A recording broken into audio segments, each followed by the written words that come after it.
I don't usually get on camera to make radio videos, but I'm going to do it today. And I want to give you a warning, and I'm serious as a heart attack about this. I just followed some old-timers' advice about taking a torch to some of those bathtub capacitors in the Collins 75A series receivers. And I'm here to tell you, don't ever do it. I don't know what kind of oil is in those things. I don't know if it's pyranol with PCBs in it or not. But it's not just mineral oil. I just heated one up on my workbench with the windows open, and whatever that smell was, that isn't mineral oil. And it sure didn't make me feel good breathing that crap. I had no business doing it inside. But even if I'd done it outside, with the mask on, I think that stuff is dangerous, and you're really going down the wrong road if you try to use any heat on those bathtub caps.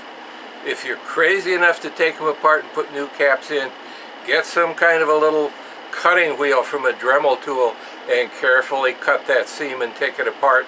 Wear rubber gloves. I don't know what you're going to do with the oil when you get done with it, but treat it like toxic stuff. Treat it like it has PCBs in it, and you'll be safe. Rubber gloves, masks, hazardous waste disposal, you know, lots of solvent to clean it up before you work with those things. I wouldn't do it. I'll never touch one of those things again. The ones that are in my radio, I'm going to leave in there. It's either that or pull them out and throw them away like toxic waste. But cutting them open and fooling with them is a fool's errand. It's dangerous, it's stupid, and it's pointless. So if you want the cosmetics of the radio to be original, leave them in place and put modern components under the chassis where nobody will see them. Use your creativity to find a nice sanitary way to do that. But opening up those bathtub capacitors is not a safe thing to do. It's not worthwhile. It doesn't serve any purpose. And I'll never do it again.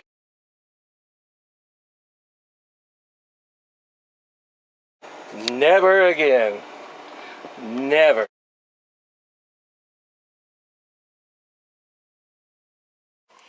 So here's one of these little deals. We're going to have to take a torch or a big soldering iron and try to get this bottom plate off and get the guts out. I guess we'll drill a hole here, a couple of holes, and set it and let gravity drain the oil out of the thing, and then see what we're up against. Makes you wish you had a special can opener. And then we got to figure out all of these things ground to the case in one terminal of each capacitor comes out the top, so we got to figure out how we're going to connect to the case inside. We'll see what's in there. It's be a tab or a solder blob or something. What a bunch of fun. Well, one of the things the internet is most famous for is people demonstrating shit that they don't know anything about, and I try to avoid doing that, but in this case you're going to watch me experiment. We've got these oil-filled caps, and we want to open up the bottom, but we want to get the oil out first. And there's three ways to think about going about this. One's a can opener, another is a drill, and the third is the soldering iron or a torch. And the one guy that I know who talks about doing this talked about using a torch or a big soldering iron. I'm going to experiment to see if I can use a what do you call it? Can opener to do it, because if I don't have to have hot oil all over the place, burning and smoking and belching and all that stuff, so much the better. But anyway, I'm going to take a drill first and drill out these holes that have been, these weep holes that have been soldered up, try to get the oil, as much oil out as I can, and then we'll see what we can do after that.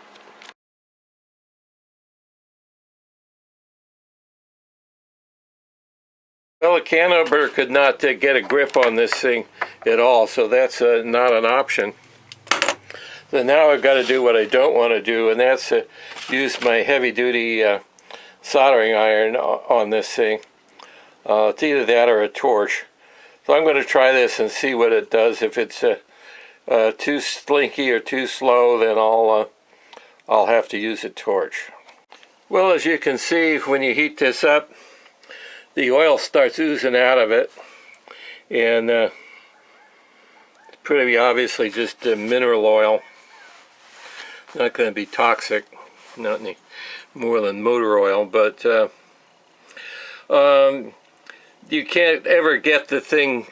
You'd be here forever with a soldering iron or soldering gun trying to get this hot enough to get the bottom off, because you've got to get the whole solder joint all the way around molten, which means you've got to get the whole thing hot.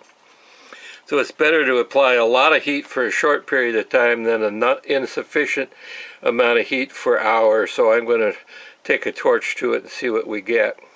If this doesn't work, I'm going to go to using a little Dremel tool blade and just cutting the things off. And if that doesn't work, I'm going to say this whole thing is a fool's errand and too labor intensive to be worth the trouble. We'll see what we get.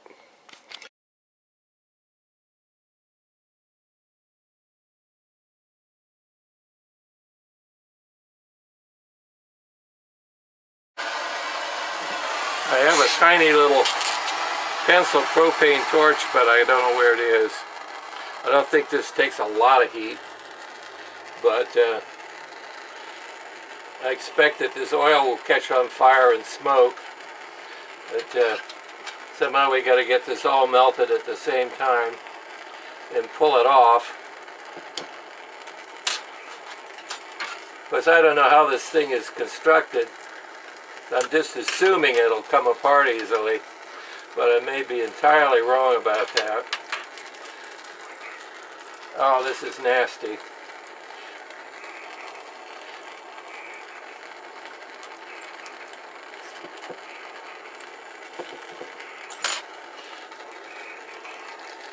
I'd like this not to blow up in my face.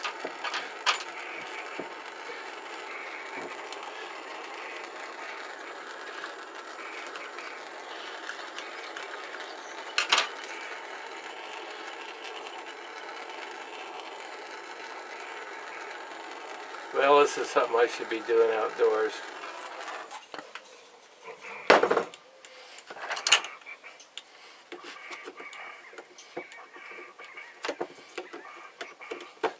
Ah, shit.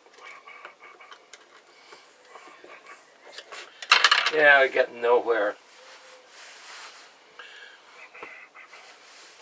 Alright, I'm going to cut this open with a little saw. This is stupid.